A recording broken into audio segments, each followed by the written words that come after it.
start, I tend to like to go through the value of where we see paid media sitting, and I know Jon's gone through a little bit about this, but to put some context to that, when we look at what Google's revenue is, I know Jon was looking at it on a slide-by-slide basis, but when you look at how that's actually gone up year on year, this is their advertising revenue. That curve just continues to grow, and every single year they see a huge jump in their revenue that they see off the back of their advertising platforms. And then also when we look at Facebook, theirs is a similar curve, although they've got some time to kind of catch up in terms of the actual revenue figures. The curve is very, very similar. So how do they do that? How do we see this significant growth that they're seeing every single year? The reason is that they actually adapt to the marketplace. They see what people are doing, they see what's working for businesses, and they either emulate a product or a service, or they make something that they've already got a paid-for part of their platform. And I think as advertisers, what we need to do is try and embrace that as well and actually do the same thing. And what Google do really, really well, and all the other paid media platforms do really well, is they look at addressing problems at different stages of a marketing funnel. Different stages of that sort of customer journey of how they're going to reach those different touch points. And one of the things that I like to call it is race. So this is something that I took from Smart Insights a couple of years back. And it's effectively a way of marketing to people around their journey. So we start with reach. So this is where we're trying to find people that are interested in something that we've got to offer, whether it's a product or a service, whatever it is trying to address that need that they may think they need it, or they're kind of not aware that they do, but we need to try and educate them. And once we get through that stage, we need to help them to act upon that.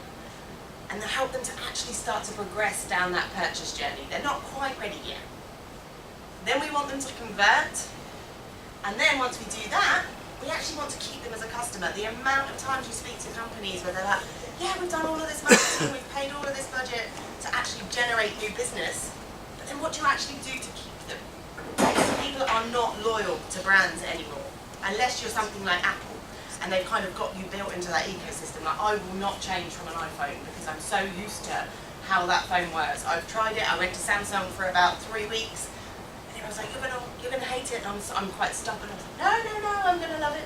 I hated it because it's taking me out of that environment. But you've got to go some to try and get your brand into a position where people do not want to leave. So I think that's where we also need to focus on this area. The engagement stage is really, really key. And if we target every stage of that, that's where brands and businesses win. You can't just focus on one area. You have to try and tap into every single bit. So what we're going to do over the next sort of 20 minutes or so is just go over these 22 different strategies across the paid media channels that you can try and tie into your businesses today. So let's start with the reach stage. The first thing I want to talk about is Instagram carousel ads. Now, these have been around for a while, and they're being used, but I think there's still so much that we can do across Instagram. So much. And these can also be used across Facebook as well, obviously. But I often hear businesses that are like, no, we're marketing B2B. Instagram and Facebook won't work for me. Yes, it absolutely will. You have to remember from all of these platforms, although they're social platforms, you are still marketing to a person. Even if you are marketing business to business, you are still trying to reach an individual.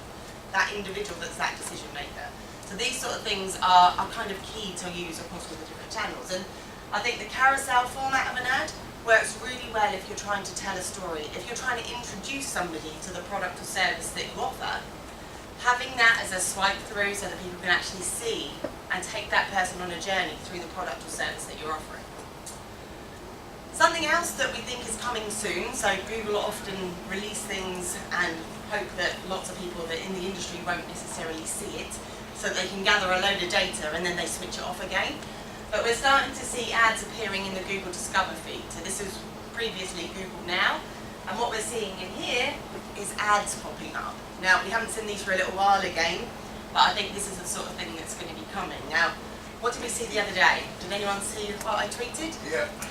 11 ads and 14 ads. So on page one of Google, somebody found on a mobile, when they searched for something, they saw 5 ads at the top, I think it was, then 3 organic listings, and then another 4 ads, and then a couple more organic, and then another however many ads, and it equated to 7 organic listings on page 1 on a mobile, and 14 adverts.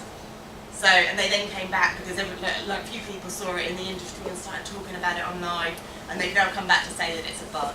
It's not a bug, that's Google testing to see whether or not people are actually going to interact with that level of advertising. And I think that's where we're going to start to see a lot of the organic results coming from. And this is another example where people see things, screenshot it, and then it goes away for a bit. But I think this is something that we will start to see evolve. LinkedIn last year, tail end of last year, came out with their, LinkedIn and Bing working together for the first time. They've actually come out and said, wow, what you can now do is you can utilise the LinkedIn data within your Bing ads campaigns. This is only available in the US at the moment. They're just trialling it on an open beta over there.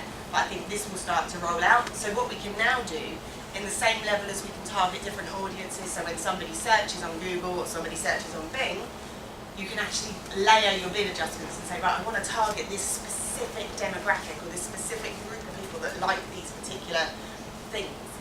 In here, we can now target people based on their industry that they work in, the company that they work for, or the job title that they've got.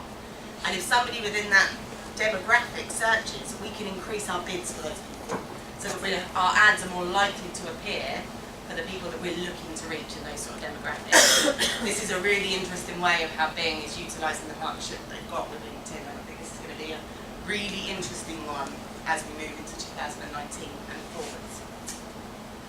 Another thing that YouTube have come out with is outstream video ads on video partner sites. So previously you could put your video ads on YouTube and wherever else. This is where these videos kind of pop up within articles on other third-party sites. So there's another way of getting some video content out there, not just trying to use Google's YouTube platform as it stands. Knowledge panel ads. So who's seen these? So when you're actually searching for a brand now and you get your knowledge panel over here, you can now start to see adverts that are sitting within that aren't necessarily London Zoo promoting their own product. This is now, this is something from Groupon, I think, in here. And this is becoming more and more frequent. We're seeing this a lot more, especially when you search for a particular product now as well. This is filling up the page with different adverts down the right-hand side of the screen.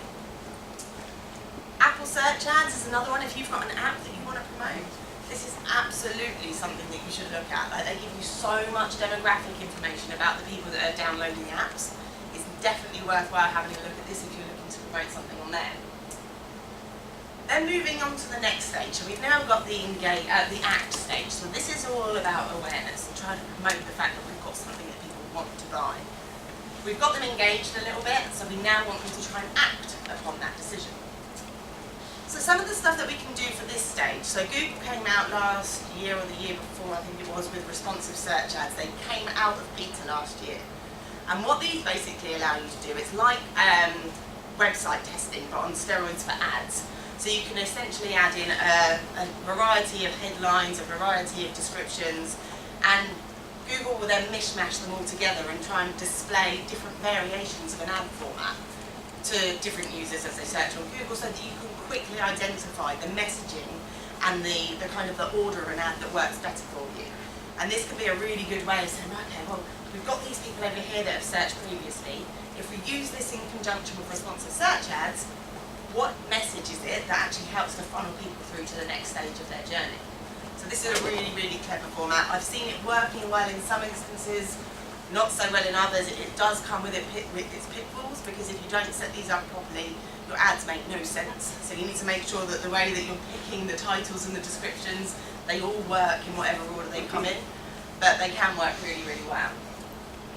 Bing ads have also started, again this is in the US at the moment, but we're starting to see over here sites secured by.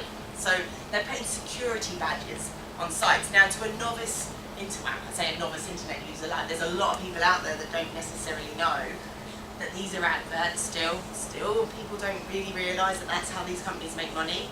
But my mum, for example, if she was to do a search, here, she would be more inclined to click on that because she feels like she's going to a secure website. So these type of things, if they start to roll out into the UK as well, can be quite an interesting thing to look at. Google's Messenger ads. So previously they had a message extension whereby somebody from an advert could click text and it would have to go through to a mobile phone and somebody would have to be at the other end and there would have to be responses, so it would have to go through to an actual phone. Now that seems really archaic in the world that we're in today. So what they've now done is released a new version of this whereby it looks to the user like they're sending you a text, but when it reaches the brand at the other end, it gets received in an email format. And you can set up different autoresponders to those text messages. When the email sends it back, it goes back to the person's phone. So it looks like you're engaging with somebody via text, but you just kind of are mitigating the need to have a physical phone sat there. So these are going to be really interesting. They're starting to roll out now. So anyone that hasn't used these, the text message functionality didn't work for anything that I've done previously, but from an email perspective, I think this has got a lot more legs. Facebook lead ad engagement ads. So these work well if you use them in conjunction with themselves. And what I mean by that is a lot of people will run a lead gen campaign on Facebook. They collect all this data and then they're like, now what can we do? They don't work very well if you just use them in that sense. You need to reuse that data. So if you've got people that are filling in the form, great, you've got their details, but how many people opened the form and didn't fill that form in? How many people started filling in the form and then left? You can get all of that data within the Facebook platform and you give it to those people. So just because you haven't, you might have a 10% conversion rate on your campaign, if you then utilise all the data from people that actually engaged with the ad and try and market to them in a different way, it might be that they don't want to put their details into a form. It might be if you display a different advert to them on Facebook and Instagram that they see a different message and you actually try and funnel them through that way. So it's just making better use of the audience that you're marketing to. Bing intent ads. So Bing are trying to utilise their other networks in terms of Outlook and MSN, and what we can now do is start to see adverts popping up at the top of Outlook and within the content on the homepage of MSN and also within the articles. And these adverts are in context to the content that the person's reading, so they're very relevant to what that person's interested in. So this is good. This is another way that Bing are trying to take on market share. They're trying to do different things so that they can get more advertisers into the platform. Onto the converting stage then. So we've got people through, we've engaged with them, and we've kind of shown them what we've got to offer. We're trying to encourage them through that funnel. Now's the time when people need to actually try and get them to convert. And I think as paid advertising marketers, we're really good at this stage. Like, a lot of people focus just on this stage because when you're then reporting numbers back into the boss, you're like, yeah, we spent this and we made this. But you're limited in how much you can actually grow. So you're only limited to the people that you're reaching at this stage. Like, you need to make sure that you're tapping into those other stages in order to grow market share within your own business. So some things that we can do in this area. The first one is map ads. Like 3 years ago, there wasn't any adverts in Google Maps. This is something that I would put money on it, give it a couple of years, none of this will be free. So they did this with Google Shopping, so it used to be Frugal and Google Base, if anyone remembers that. You used to be able to upload your product feed and you get all this organic traffic through for free. Google are like, oh, interesting, let's start to monetize it. Now the entire thing is pay to play. And I think that is what we will start to see within Maps. And what's interesting in here is you can take a small company who's currently competing with a huge range of companies within an area, and they can now advertise and pay to play and get above those companies. Like we see it with gyms are using it a lot. So previously you've got some of the bigger ones, bigger players like Pure Gym and David Lloyd and whoever else. Some of the smaller up and coming gyms are now starting to appear above them. It's a really interesting marketplace when it comes to local businesses. On that as well, if you are getting a lot of traction from this in terms of organic, it's definitely something to start thinking about in terms of marketing budgets for 2 years' time, because I will put money on it that this is going to start to be something that you're going to actually have to pay to play in. Off the back of that, we're also seeing a newly designed hotel listings page. So when you do a search on Google for a hotel, it brings up this really lovely interface, so like Jon was alluding to earlier, where they're trying to keep you within their ecosystem. Like, you don't need to go anywhere. You can see everything that you can see on hotels.com or on booking.com within Google. So you can see the pricing, you can put your dates in, and you can see how much availability there is. You've got the map. So this is something that, again, they're starting to monetize further, and it's easy for hotels now to get listings in here. So it's just a standard setting that you can now set up within your Google Ads campaigns. And when you come through to an actual hotel listing, what do we see? More ads. So here we're now seeing, okay, well, they're like, well, we now need to actually start making some money off this. So let's start putting the booking engines within here. Even though people can still book a room directly from Google, it might be that you want to click on an ad from Marriott or Booking.com or Hotels.com or Expedia. So Google are just getting two slices of the pie from that sense. This also ties in with their push on local campaigns. So they're now trying to automate everything in a sense. So I actually saw an email that Google had sent out. They've sent them to a few businesses across the globe where they're saying, if you don't opt out within the next 7 days, we will take over the management of your PPC accounts for you. And they, at the bottom when you see the caveat, it says, we will manage your campaigns for you. We don't promise that it will make improvements, but we will make changes. So my experience of working with Google where they try and manage anything for you is your costs go up and your conversions go down. So if you've got anybody or anyone that's working and they've got this email, it is definitely something you need to opt out of, and they give you 7 days to do it, which was mental. It was 2 weeks ago as well. It was, no, you've got till the 4th of February, so you've got till Monday to opt out. But this is, again, so this is what they've done with the local campaign. So they're trying, if you think about new businesses that are starting to advertise on Google, they make it really, really easy now to set up a campaign and say, yeah, we'll do it for you. These local campaigns, they're trying to harness the different platforms that they've got available to them. So whether it's search, whether it's maps, place pages, display and YouTube. And they take all of this data to try and understand what people do in that journey before they can get people into a bricks and mortar premises. And what they're then displaying to advertisers is saying, well, let us just manage this for you. We will find you the people that are more likely to walk into your business. We know where they are, we know what they like.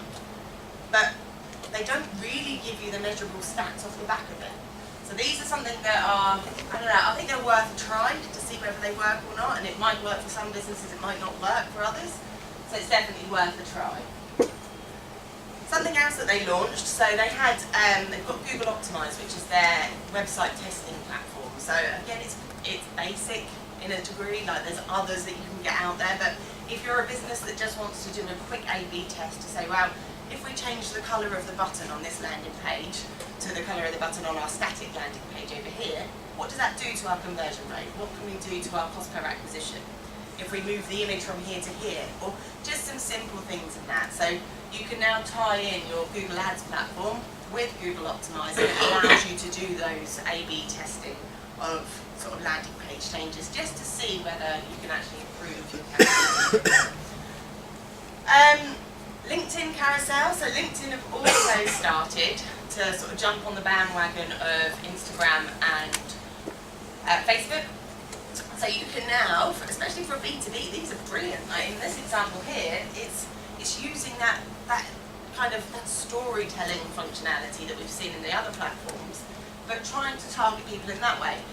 And the good thing with LinkedIn is you can target people that are on your database in the same way you can the others. But if you've got a list of prospects that you're trying to reach, and you've done all this other marketing to try and get them to actually buy from you, at this stage, upload your contacts and start to advertise them on LinkedIn. So you know that's where your customers are, or potential customers are hanging out, so then start to display them something really cool looking creative that takes them away from that normal sort of browsing that they're doing on LinkedIn with some really cool imagery. So that's some ideas from that sense. The other one that we should look at is video. So YouTube and Google obviously are partnered together, they're all owned by Google. But they're now working a lot closer together. So what I mean by that is you can go, if you've got somebody that's gone onto Google and done a search on Google, and then they go to YouTube at some point in the coming weeks, you can see seamless ads that go from interest to advert. So somebody may have searched for a financial advisor here, go over to YouTube, and then they start seeing adverts related to what they've searched for on Google. So it's tying that search intent back to the other platforms that they're actually using. So this is where they're starting to really utilise the channels that they've got available to them. So this is very, very interesting of how they're actually going to start to make this work. It's something that we've seen some great case studies on. So this isn't something that you've tried, it's definitely worth looking at. So moving on to that final stage of this framework. So this is where we were talking earlier, where we're talking about engaging with people and making sure that they do stay around and are a customer of yours moving forwards. So some examples of this, we can take our customer match data, so in terms of our existing customers that we've got, we can upload email addresses of people that are already customers of ours. And let's say that you segment that down, so you're like, car insurance. Everyone knows you have to renew your car insurance once a year. So let's take the data of everybody that, say, purchased their car insurance policy last March. We know that probably every time they're going to start looking around, they're going to start getting emails from the aggregators. Why not start to advertise to those people yourself? So whether that's via an email database that you've uploaded, or whether it's via a remarketing pixel that you've fired, different ways that you can capture this information, try and keep that customer with you. Don't let them go off elsewhere and have to then pay to acquire another one. All of those extra costs that you've got. See what you can do to market to those people in the same way that you would to emailing to them. Run some display ads, run some ads on Facebook, run some ads on Instagram. All of these different formats, different touch points that you've got, different channels that we can use, make use of them to try and keep your customers with you.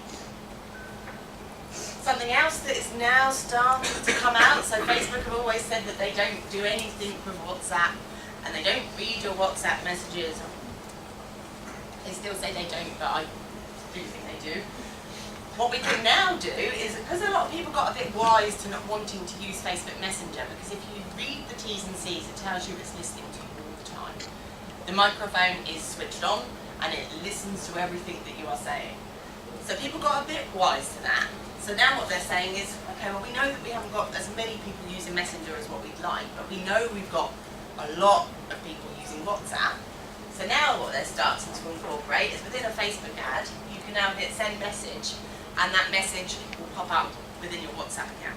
So you can then have a conversation with the customer directly from an ad, but within WhatsApp. And I think we're going to start to see this evolve more and more over the next sort of 12 to 18 months, because they're really starting to utilise that partnership a bit more. And then communicating with people post-sale. Like, this is an example. I saw an example of this when I brought something, and I got a Messenger ad pop up, or Messenger thing pop up in my Facebook account, and it was thank you for your purchase. And then about 2 days later, they sent another one, and it was your delivery is on its way. It should be with you by this date, and it sent a map of where it was at that moment in time. So they're using it like a UPS tracking system. And then once I'd received it, a few days later comes, and I get another message saying thank you, hope you're enjoying the product. Be great if you could leave a review. So it's just a way of actually communicating with your customers post-sale in a format that they're actually going to read. Like, the amount of times you get emails from companies once you've bought from them, and you're like, oh, I've not got time to read that. I'm just going to delete that one because I know that it's just to say thanks for your purchase. But this is a really interesting way of actually using different channels to keep those customers engaged. So a few final words. It takes about 6 to 8 different touch points on average to generate a sale. You don't just wake up in the morning and think, right, I'm going to go and buy that. Something has led you to making that decision. Whether it's a TV ad, whether it's something you've heard on the radio, whether it's that you've done a search on Google or Bing, something has on that journey. We have to use an attribution model, which is handy that we've got Paul here afterwards, that generates, that isn't just about last click. Everybody that's using last click is missing out on a massive opportunity to really understand what channels and what touch points are helping people to lead to that sale. I've worked on a client account recently where I looked at purely just the PPC account, no other channels, and one person had clicked on 56 different ads. My ads, 56 times before they made a purchase, and the value of that purchase once they actually made it was £24. God knows what they'd actually spent to actually acquire that customer by that point. But if you just look at last click, it looks like that keyword, that last one that they clicked on, that last advert, is the one that's driving some fantastic results. The rest of them, however, don't get a look in, and that could be a negative impact in terms of understanding how much people are spending and how much it's costing you to acquire a customer. Also, you could be switching stuff off that's leading somebody to get to that customer, that actual converting point. So it's really important to use something that's not just a last click attribution model. Reach campaigns, so the ones that are right at the very start of that framework, they're not designed to drive immediate conversions. So if you are starting with a kind of a paid media strategy, don't just focus in the order of, okay, we're going to make people aware and then we're going to get them to actually then convert. Start with convert and work your way back up. Otherwise you're going to try and get buy-in from CEOs and finance directors and they're like, well, we're not getting any return for this ad spend. But if you start to work your way up, you build up that trust and get you right the way back up to the start rather than trying to focus on this first. Following the entire framework will get results. Trust me, I use this on a day-to-day basis with clients and it does work. It takes time, as with any marketing channel, but doing this in the right way and utilising the different platforms that we've got available to us is where the success is going to be. These are the different parts of the framework.